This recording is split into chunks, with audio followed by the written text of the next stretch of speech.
My wife spent $47,000 of our money getting plastic surgery to look younger for her lover. She's a marriage therapist who counsels couples on trust and fidelity.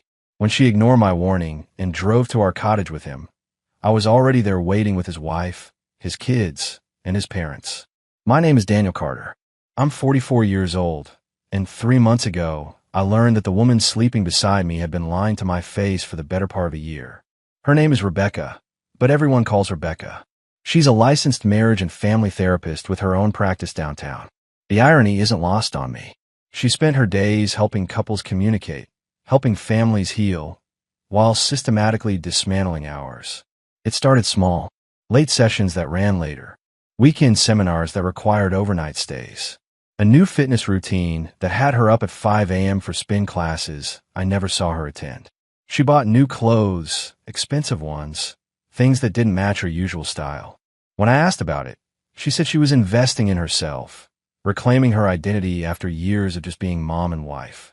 I believed her because I wanted to, because doubting her meant doubting everything. The truth came through our joint bank account. I'm a numbers guy, always have been. I review her statements monthly, not because I don't trust her, but because it's second nature. That's when I noticed it. $47,000, moved in small increments over 8 months to an account I didn't recognize. Not stolen exactly, but redirected. When I traced the withdrawals, they lined up perfectly with her so-called seminars and late sessions. I didn't confront her immediately. Instead, I did what I do best. I investigated.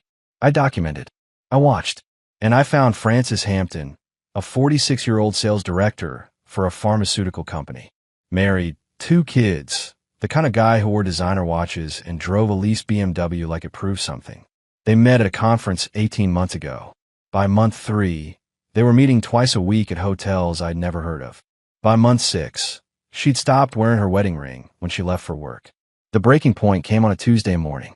I was reviewing case files in my home office when Becca walked in holding her phone, already dressed in hiking boots, and that new North Face jacket I'd never seen her wear on an actual hike.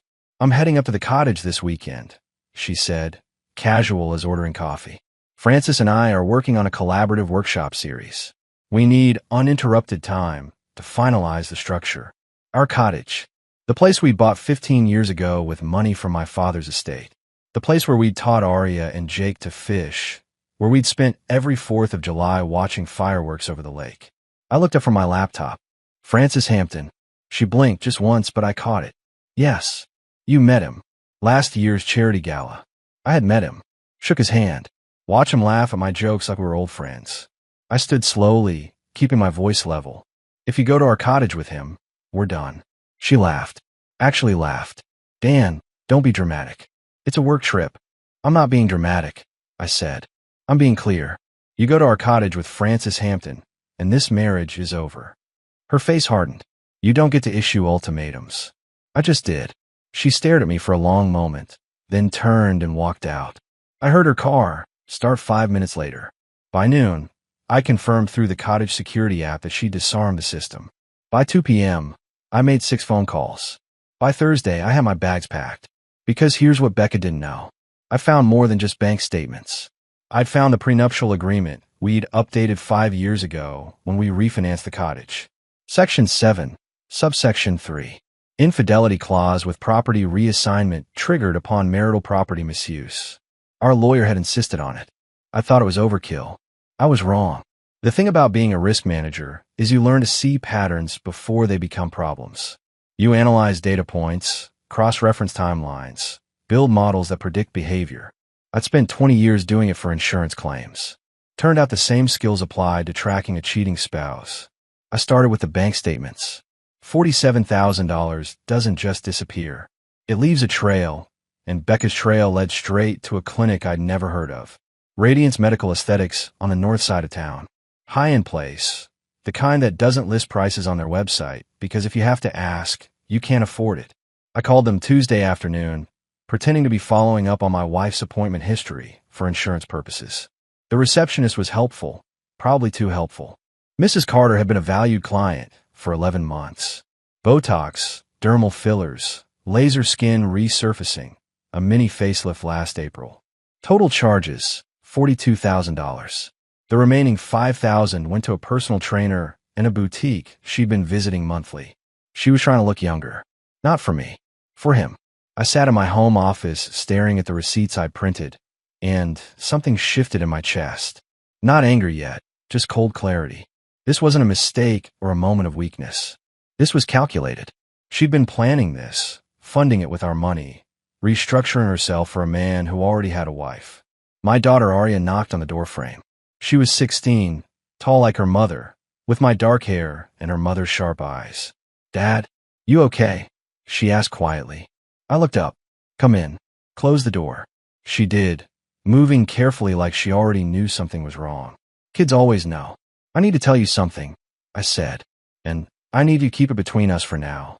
Can you do that?" Arya nodded, sitting in the chair across from my desk. "Your mother is having an affair," I said simply. No point sugarcoating it.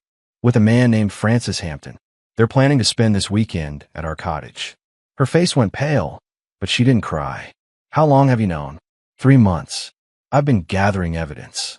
"Does Jake know?" "Not yet. I'll tell him tomorrow." I paused. "This weekend, I need you both to come with me to the cottage. Your mother doesn't know we'll be there.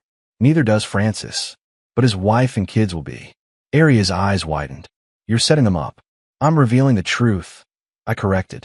"There's a difference." She was quiet for a moment, processing. Then she asked, "What do you need me to do?" "Just be there. Support your brother." "And Arya?" I met her eyes. "I know you're on social media. I know you have a large following. If you happen to document what happens this weekend, I won't stop you. But that's your choice." She understood immediately. "Instagram live. Only if you think it's appropriate," I said carefully. "I won't ask you to do it, but I won't tell you not to either." Arya stood, walked around the desk, and hugged me. "She's wrong, Dad. Whatever she told herself to justify this, she's wrong." After she left, I made more calls. Francis Hampton's wife, Elena, answered on the second ring. I told her everything. She listened without interrupting, and when I finished, she said simply, "What time should we arrive?" Francis's parents were harder to track down, but I managed. His father, a retired veteran, said he'd suspected something was off. They'd be there Saturday morning. Then I called Amanda, Becca's younger sister. She picked up cheerfully until I told her why I was calling. "You're lying," she said immediately. "Becca wouldn't. She borrowed $15,000 from you 8 months ago," I said. "Told you it was for a business investment opportunity. Did she pay you back?" Silence. "Amanda, that money went to cosmetic procedures. Botox, fillers, surgery. She's been trying to look 20 instead of 42. For him." I heard her breathing change, anger replacing denial. "I want that money back. Come to the cottage Saturday," I said. "Bring the loan documents if you have them. You can ask her yourself." One by one, I assembled the witnesses. Not for revenge. For accountability. We arrived at the cottage Friday afternoon, 3 hours before Becca's expected arrival. The drive up had been quiet. Arya sat in the passenger seat scrolling through her phone, while Jake sprawled in the back with his headphones on. He'd taken the news harder than his sister, spent most of Thursday in his room. But when I'd asked if he wanted to come, he just nodded and packed his bag. The cottage looked exactly as we'd left it last summer. 2 stories of weathered cedar overlooking the lake, a wraparound deck, a dock stretching into dark water. I'd built half of it myself 15 years ago, spent weekends hauling lumber and driving nails until my hands bled. Becca used to bring me lemonade and kiss my forehead, tell me I was building our future. Guess she'd found a different future. I unlocked the door and immediately checked the security system. Disarmed at 11:30 this morning. She was already here, probably upstairs in the master bedroom. The bedroom where we'd conceived both our children. "Dad," Arya whispered, pointing toward the deck.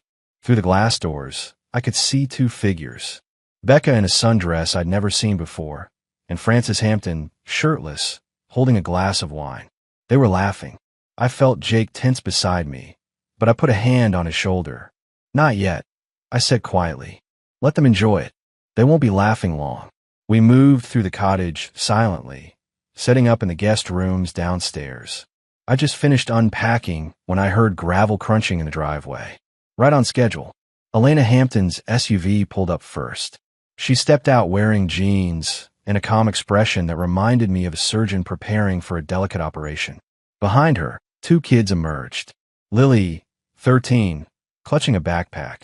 Owen, 11, looking confused but obedient. I walked out to meet them. Mrs. Hampton. Mr. Carter, she replied, shaking my hand. Thank you for the invitation. Call me Dan. And thank you for coming. She glanced at the cottage. Are they inside? On the back deck. They don't know you're here yet. Elena smiled, but it didn't reach her eyes. Good. 20 minutes later, Francis's parents arrived. His father, a stern man in his 70s named Harold, parked his truck and surveyed the cottage like he was assessing enemy territory. His mother, Grace, looked sad but determined. I gathered everyone in the living room, while Beck and Francis remained oblivious outside. Arya had positioned herself by the front window, phone in hand. Here's how this works, I said, keeping my voice low. They think they have the place to themselves. In about 10 minutes, I'm going to walk out there and invite them inside for dinner. That's when they'll see all of you. Elena nodded. And then we have a conversation, I said. A very honest one. Harold Hampton spoke up, his voice gravelly. That boy of mine always thought he was smarter than everybody else. Time somebody showed him different. I checked my watch. Arya, Jake, stay with the Hamptons for now. When I wave, come out. I walked through the cottage toward the back deck, my heart steady despite everything. This was it, the moment I've been planning for weeks. I slid open the glass door. Becca turned, wine glass frozen halfway to her lips. Dan, what are you doing here? Francis scrambled to his feet, grabbing for his shirt. I live here, I said simply. Well, I own it anyway. Thought I'd come up for the weekend. Hope you don't mind. You can't just, Becca started. Actually, I can, I interrupted. It's my property. But don't worry, I brought company. Wanted to make it a real family gathering. I stepped aside and waved toward the house. That's when Elena Hampton walked out onto the deck, followed by her children. Then Francis's parents. Then Arya and Jake. Francis went white. Elena? What are you? How did you? Hello, Francis, Elena said calmly. Surprised to see me? Becca's wine glass slipped from her fingers, shattering on the deck. She looked from Elena to me, to the children, standing in awkward silence. I warned you, I said quietly, meeting Becca's eyes.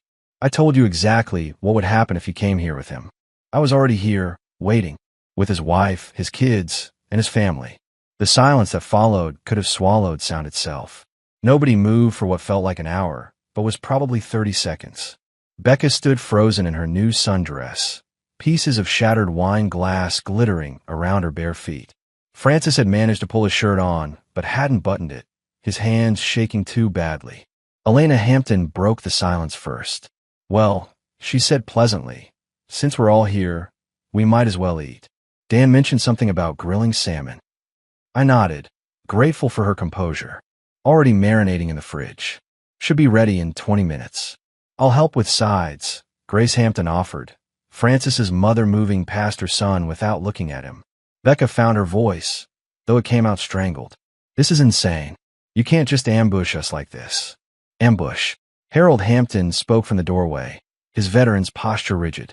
Son, you're sleeping with another man's wife in that man's house, and you think he's ambushing you? Francis opened his mouth, closed it, opened it again. Nothing came out. Everyone inside, I said, my tone leaving no room for argument. We're going to sit down like adults and have a conversation. Then we're going to have dinner. Then we're going to figure out what happens next. Arya appeared beside me, phone discreetly angled. She'd already started streaming. I could tell by the way she positioned herself. I caught Jake's eye and he moved closer to Lily and Owen Hampton, who looked lost. You okay? Jake asked them quietly. Owen shook his head. Lily just stared at her father with an expression that would haunt me later. We assembled in the living room. I'd arranged the furniture earlier so everyone had a seat, but no one could avoid eye contact. Beck and Francis ended up on the love seat, surrounded on 3 sides. Elena sat directly across from them, her children flanking her. I took the chair nearest the fireplace, Arya and Jake on the sofa to my right. Harold and Grace Hampton stood by the bookshelf, watching their son like disappointed gods. So, Elena began, her voice steady. How long has this been going on? Francis looked at the floor. Becca looked at me, like I might somehow save her. 18 months. I answered for them. They met at conference. By month 3, They were meeting twice a week. Hotels mostly. 3 different ones, rotating to avoid patterns. Becca's face flushed. How do you? Credit card statements, I said. Text message logs. Cloud backups. You forgot to turn off location sharing. Becca, I've known for 3 months. I just wanted to make sure I had everything before we had this conversation. You spied on me, she whispered. You stole from me. I counter, my voice still calm. $47,000 from our joint account over 8 months. Want to guess where it went? She didn't answer. Radiance Medical Aesthetics. I continued. Botox, fillers, laser treatments, a mini facelift last April. $42,000 trying to look younger. The other $5,000 went to a personal trainer and new clothes. Elena turned to Francis. You knew about this? He stammered. I didn't ask her to. You didn't have to ask. Elena interrupted. She did it for you. Spent her family's money trying to be 20 again instead of 42. That's dedication. Aria's phone was steady, capturing everything. I knew her followers were watching this unfold in real time.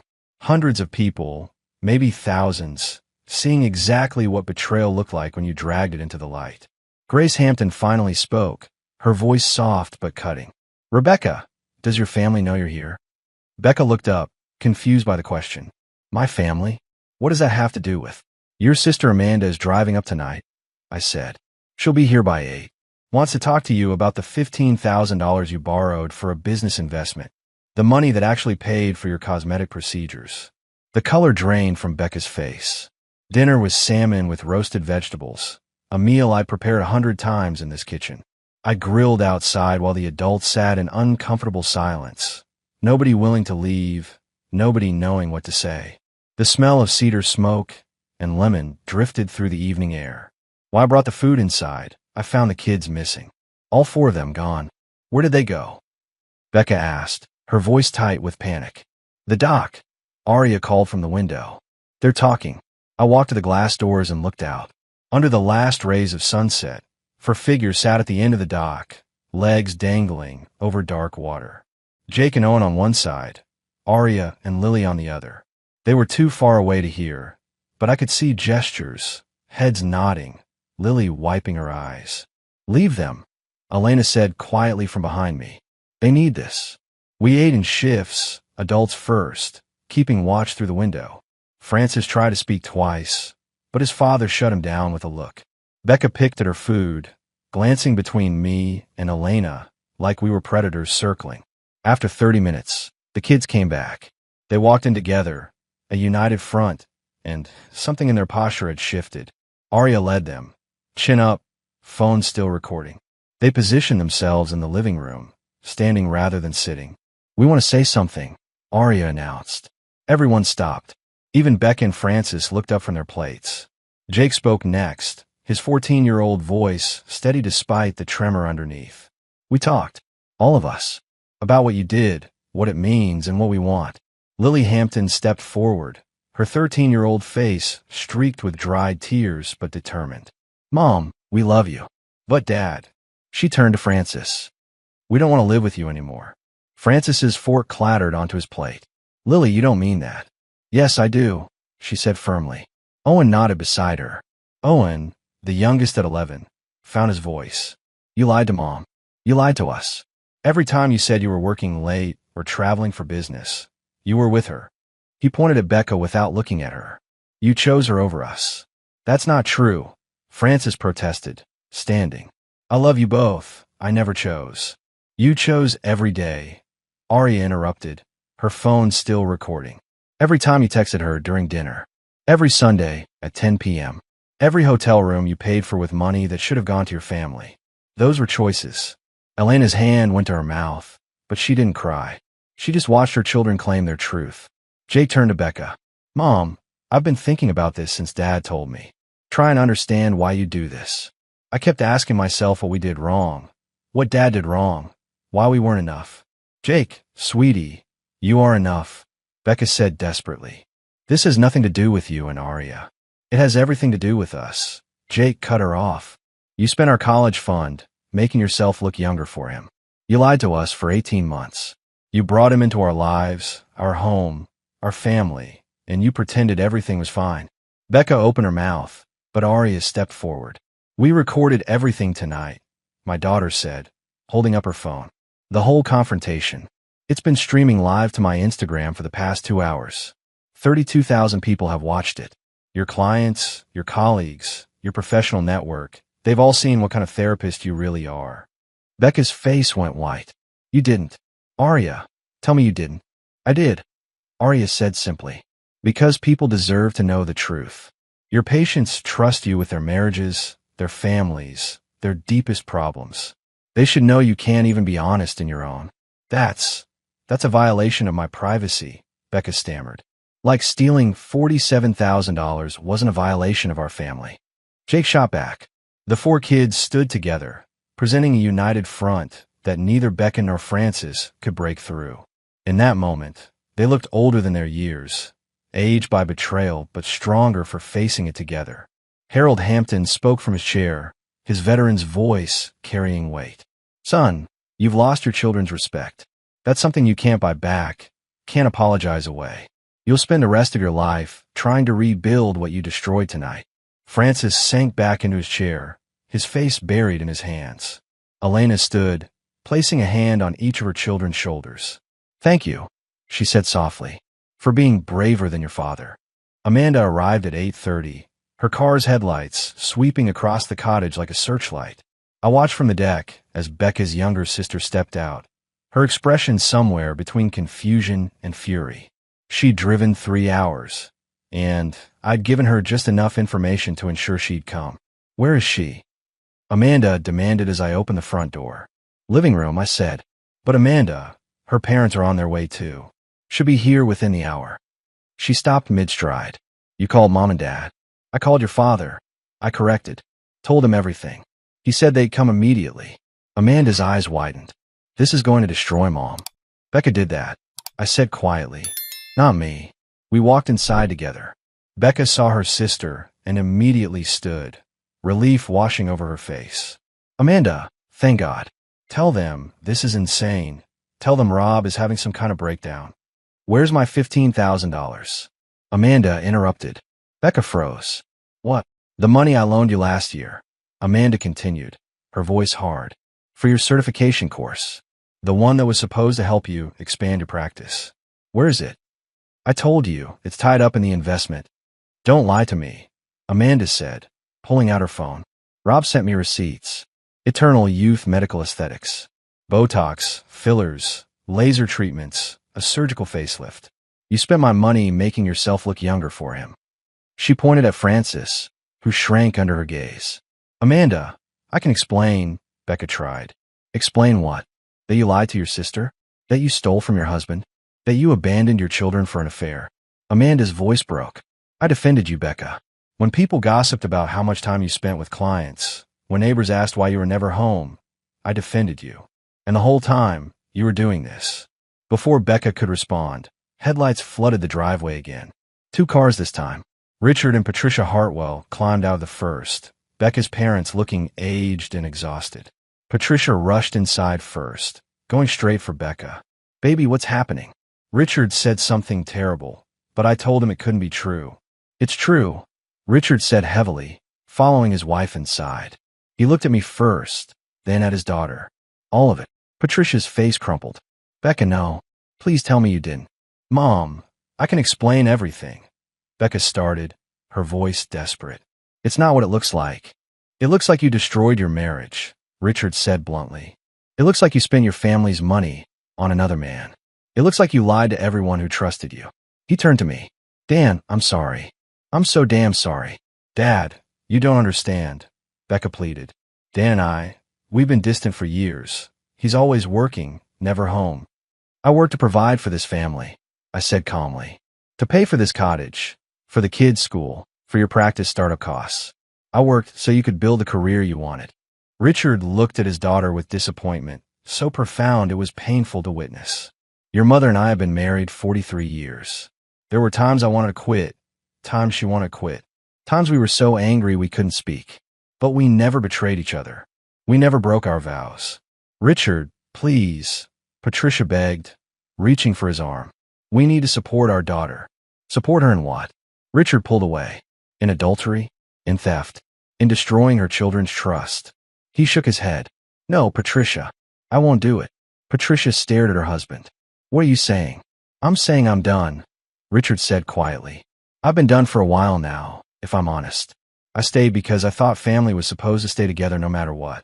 But watching our daughter do this, seeing her justify it, lie about it, blame her husband for her choices. He looked at Patricia. It showed me something. It showed me that staying in a broken situation doesn't fix it. It just makes you complicit. You're leaving me? Patricia whispered. Now, because of this. I'm leaving because I finally have the clarity to do what I should have done years ago, Richard said. He turned to me.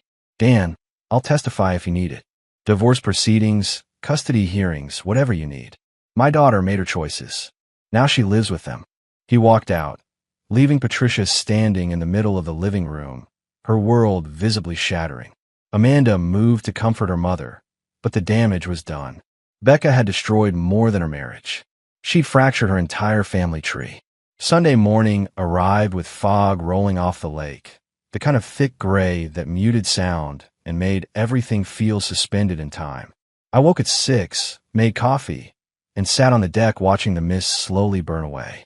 Inside, the cottage was still quiet. Elena and her kids had taken the upstairs guest rooms. Frances slept on the couch, exiled from everywhere else. Becca had locked herself in our daughter's old room after midnight, unable to face anyone. By 7, my phone started buzzing. First, an email from my attorney confirming receipt of all documentation I'd sent Friday night. Then a text from HR at Becca's practice, requesting an emergency meeting Monday morning. Then a call from the state licensing board for marriage and family therapists. I answered the last one. Mr. Carter, this is Margaret Stevens from the Board of Behavioral Sciences, a professional voice said. We've received multiple complaints regarding Dr. Rebecca Carter's professional conduct. Given the nature of these complaints and the video evidence circulating online, we're initiating an immediate investigation. What does that mean for her license? I asked, though I already knew. Pending investigation, her license will be suspended. If the allegations are substantiated, particularly regarding financial misconduct and the ethical violation of conducting an extramarital affair while counseling couples on marital fidelity, her license will be permanently revoked. I thanked her and hung up. Through the glass doors, I saw Becca emerge from the bedroom, her face swollen from crying, yesterday's makeup smeared. She looked 10 years older than she had Friday morning, all that expensive cosmetic work unable to hide the damage of consequences. She saw me on the deck and came outside, wrapping her arms around herself against the morning chill. The licensing board called you, she said. It wasn't a question. They did. I'm going to lose everything, aren't I? Her voice was hollow. My practice, my license, my career. You lost at the moment you chose him over your family, I said quietly. The licensing board is just making it official. Dan, please. She moved closer. We can fix this. We can go to counseling, work through it. I'll end things with Frances immediately. Cut off all contact. You're a therapist, Becca. You know that ship sailed 18 months ago. I stood, creating distance between us. But let's talk about what you really lost. Not your career, not your license. Those are just consequences. You lost your children's trust. You lost your sister's respect. You lost your father's support. You lost your marriage. Our marriage can be saved, she insisted. I reached into my pocket and pulled out a small jewelry box. Opened it. Inside, 2 gold bands melted down into formless lumps, barely recognizable as rings anymore. I had these done Friday afternoon, I said.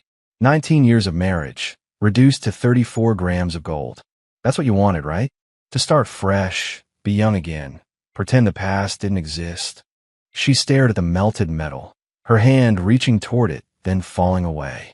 The prenuptial agreement we signed 15 years ago is very clear, I continued. Infidelity involving marital property misuse triggers a complete forfeiture clause. This cottage, our house, the investment accounts, even your practice equipment that I financed, all of it reverts to me. You get nothing. You can't do that, she whispered. Already did. My attorney filed the paperwork Friday. You'll be served tomorrow. I closed the box. You wanted to know what you lost? Everything, Becca. You lost everything. Amanda appeared in the doorway, her expression hard. Becca, We need to talk about my $15,000. I don't have it, Becca said automatically. Then you'll pay me back in installments, Amanda said. I already contacted an attorney. You'll be hearing from them about a payment plan, and if you don't comply, I'll file a civil suit. Family or not, I want my money back. Becca looked between us, trapped. You're all against me. My own family. No, I corrected. We're all holding you accountable. There's a difference. By noon Sunday, the cottage had cleared out. Elena Hampton packed up her kids and left first, stopping only to shake my hand and thank me for the truth. Harold and Grace followed, his father's last words to Francis still hanging in the air. You're 46 years old, and you just destroyed everything that mattered. Think about that. Francis himself left shortly after, driving away alone in his BMW, his phone blowing up with calls he wasn't answering.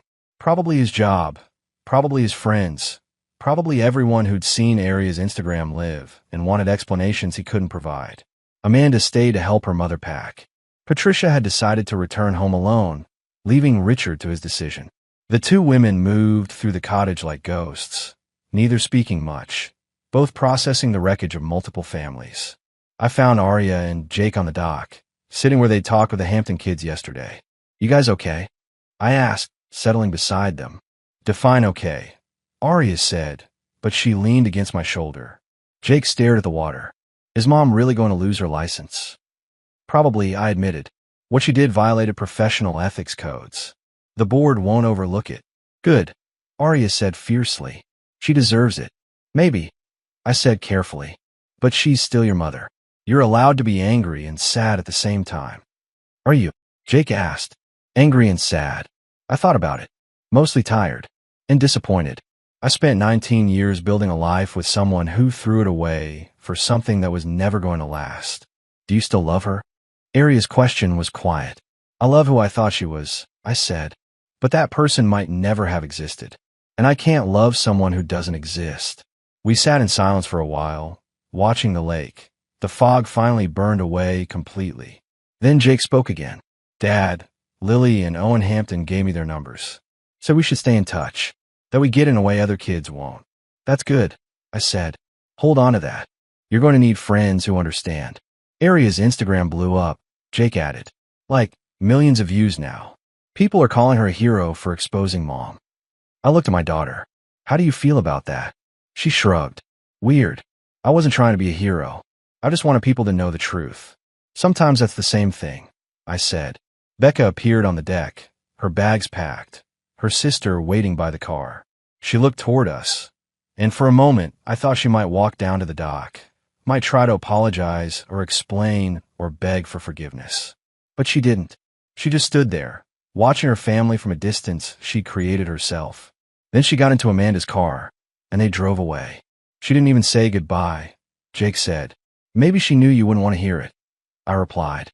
We stayed on the dock until sunset, the three of us together, processing the end of one chapter and the uncertain beginning of another. The cottage behind us felt different now, less like a sanctuary and more like a crime scene. But it was still ours, still home. What happens now? Aria asked as the sky turned orange and pink.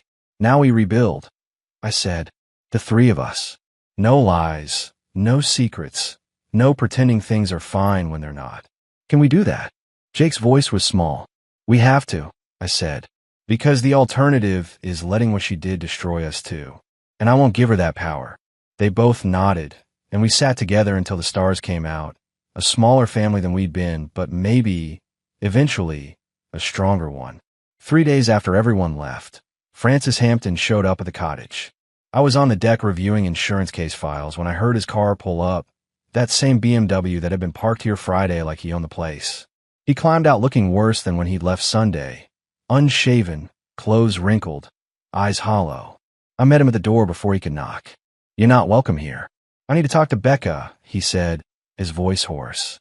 She won't answer my calls. She's not here. She's staying with Amanda until she finds an apartment. And even if she was here, you think I'd let you see her?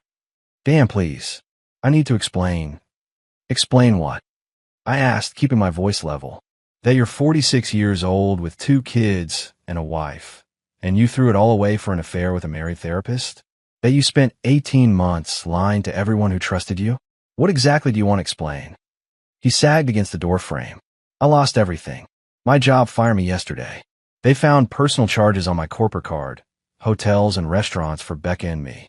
$23,000 of company money. They're pressing charges. Good. Elena took the kids to her parents in Oregon. Filed for divorce, full custody, restraining order. I can't even talk to Lily and Owen without a lawyer present. They don't want to talk to you, I said. They told you that to your face Saturday night. My parents won't speak to me. My friends won't return my calls. Everyone saw that video, Dan.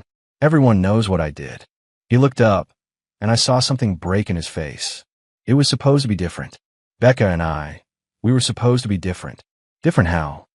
I asked. Different from every other affair that ends in disaster? You're not special, Francis. You're just another middle-aged man who thought he could escape consequences. She said she loved me, he whispered. She said you didn't understand her, that you were cold and distant, that she'd wasted her life with you. And you believed her because it made you feel important, I said. Made you feel like the hero instead of the homewrecker. But here's the truth, Francis. She lied to you the same way she lied to me. You were never special to her. You were just available. He flinched like I'd struck him. Want proof? I pulled out my phone, opened a folder I'd been saving. These are text messages between Becca and her friend Michelle from March. 6 months into your affair. She calls you harmless fun and says you're not someone she'd actually leave for. Says you're too eager, too desperate, that the affair is just about feeling young again. I watched the color drain from his face as he read. She played you, I said quietly. Used you to feel attractive and wanted, spent my money to look the part, and never intended to actually be with you. You destroyed your marriage for someone who was never going to choose you. Francis's hands shook as he handed back my phone. Why are you telling me this? Because you came here thinking you were the victim of circumstance, that if you could just talk to Becca, you could make sense of it. But there's no sense to make. She used you. You used her. You both destroyed innocent people chasing something that was never real. What do I do now? His voice broke. You face the consequences, I said. You deal with the criminal charges, the divorce, the fact that your children don't respect you. You rebuild from nothing, and you hope that someday, years from now, you become someone worth knowing. That's not possible, he said. Then you live with that, I replied. But you don't come back here, and you don't contact Becca, and you don't pretend you were anything other than two selfish people who hurt everyone around them. I closed the door in his face, watched through the window as he sat in his car for 10 minutes, crying. Then he drove away, and I never saw him again. Inside, Aria was standing by the stairs, holding her phone. Got all of that, she said quietly. He admitted to everything. Don't post it, I said. He's destroyed enough. Let him disappear. She nodded, deleted the recording, and came to stand beside me. Mom texted me this morning. Said she wants to meet for coffee, explain things. Do you want to? No, Aria said. Maybe someday, but not now. Right now, I just want to be here with you and Jake. Is that okay? That's perfect, I said, pulling her into a hug. That's more than okay. For months later, the cottage looked different. Fresh paint on the deck, new furniture in the living room, photographs of just the three of us replacing the family portraits that had included Becca. Aria was starting her senior year. Jake was settling into high school, and I was learning how to be a single father who didn't have to pretend everything was fine. The divorce had finalized in September. Becca got her personal belongings and her car, nothing else. The prenuptial agreement held up perfectly in court, the judge noting that financial fraud and asset misuse during infidelity triggered the forfeiture clause without ambiguity. She'd lost her therapy license permanently, her practice closed, her professional reputation destroyed by the viral video that still circulated online as a cautionary tale. She was working as a receptionist at a dental office now, living in a studio apartment 40 miles away. Amanda made her sign a payment plan for the $15,500 a month for 30 months. Every payment was a reminder of what she'd done. I heard through mutual friends that Francis's criminal trial was pending, that Elena had remarried already, that his kids had legally changed their last names to their mother's maiden name. He'd become a ghost, erased from the lives he'd destroyed. As for me, I was sitting on the dock on a Saturday afternoon in October, watching the autumn sun turn the lake golden, when Elena Hampton's voice came from behind me. Dan, hope I'm not intruding. I turned, surprised. She looked different than I remembered, lighter somehow, like she'd shed a weight. Elena, what are you doing here? In the area of visiting friends, she said. Thought I'd stop by, see how you were doing. Hope that's okay. Of course. I gestured to the spot beside me. How are the kids? Good. Really good, actually. They're in a new school in Portland, making friends, getting therapy. Lily's talking about college already. Owen joined the soccer team. She smiled. They ask about Arya and Jake sometimes. I think they bonded over the trauma. Arya and Lily text regularly. I admitted. They've got a group chat they call Children of Idiots. Dark humor, but it seems to help them. Elena laughed, genuine and warm. That's perfect. She paused, looking out at the water. I wanted to thank you again for exposing the truth. It hurt like hell, but it freed me from years of suspicion and gaslighting. Francis always made me feel crazy for questioning him. Turns out I wasn't crazy at all. You never were, I said. You were married to a liar. That's not the same thing. We sat in comfortable silence for a moment. Then she said quietly, my divorce finalized last month. Mine too. September. So we're both free, she said, glancing at me. Weird feeling, isn't it? Terrifying, I admitted. I spent 19 years building a life that turned out to be built on lies. Now I'm starting over at 44, trying to figure out what's real. This is real, Elena said, gesturing at the lake, the cottage, the peace. Your kids are real. The way you handled everything with integrity and strength, that's real. The rest, we figure out as we go. I looked at her, really looked at her, and saw someone who understood. Someone who'd walked through the same fire and come out the other side. Not a relationship. Not yet. Maybe not ever. But a connection, a possibility, a reminder that broken things could heal. Want to stay for dinner? I asked. Nothing fancy, just burgers on a grill. The kids would love to see you. I'd like that, she said, smiling. As the sun set over the lake, I realized something. Becca had tried to destroy everything we'd built, but she'd only destroyed herself. The cottage was still standing. My kids were still strong. And I was still here, learning to build something new from honest foundations. It wasn't the life I planned, but maybe, eventually, it would be something better.